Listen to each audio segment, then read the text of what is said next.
Hi friends, welcome to SanJoshCooking channel. இன்றைக்கி நம்ம பார்க்க போகிற ரெசிபி ரொம்பவே சிம்பிளான ரெசிபி தாங்க.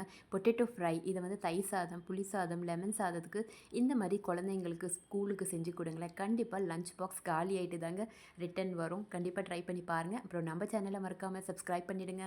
சரி, எப்படி செய்யுதுன்னு பார்க்கலாம். இதுக்கு வந்து நான் 2 உருளைக்கிழங்கு இந்த மாதிரி சின்ன சின்ன ஸ்லைசஸாக கட் பண்ணி வச்சுருக்கேன். நீல வாக்கில் கட் பண்ணிக்கணும். ஃப்ரெஞ்ச் ஃப்ரைஸ் பண்ணுவீங்க இல்லையா, அதே சைஸில் நம்ம கட் பண்ணி வச்சுக்கலாம். இப்போ ஸ்டவ் ஆன் பண்ணிவிட்டு நம்ம பேன் வச்சிடலாம். அதில் 3 கரண்டி எண்ணெய் விட்டுடலாம். எண்ணெய் கொஞ்சம் அதிகமாக தான் இருக்கணும். இப்போ நம்ம கட் பண்ணி வச்ச உருளைக்கிழங்கு இதில் சேர்த்துடலாம்.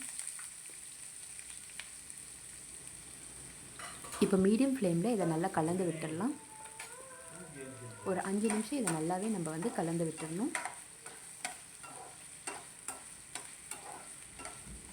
இப்போ எண்ணெயில் ஓரளவுக்கு உருளைக்கிழங்கு வதங்கினதுக்கப்புறம் இதுக்கு தேவையான மசாலா நம்ம சேர்த்துடலாம்.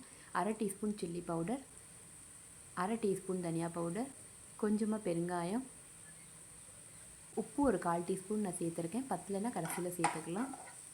இப்போ இதை நல்லா கலந்து விட்டுடலாம்.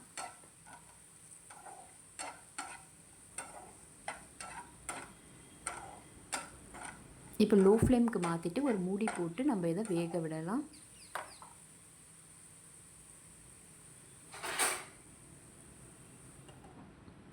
ஒரு 2 மினிட்ஸ் வேக விடுங்க. அதுக்கப்புறம் திரும்பவும் எடுத்துகிட்டு நல்லா கலந்து விடுங்க. இதே மாதிரி உருளைக்கிழங்கு வேகிற வரையும் நம்ம இந்த மாதிரி மூடி போட்டு வேக வைக்கணும். அவ்வளோதாங்க, நம்மளுடைய உருளைக்கிழங்கு வறுவல் ரெடி ஆகிடும்.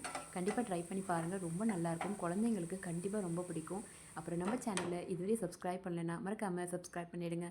இந்த வீடியோ உங்களுக்கு பிடிச்சிருந்தா லைக் பண்ணுங்கள், ஷேர் பண்ணுங்கள். அப்புறம் வேறொரு வீடியோவில் பார்க்கலாம். Have a nice day. Thanks for வாட்சிங்.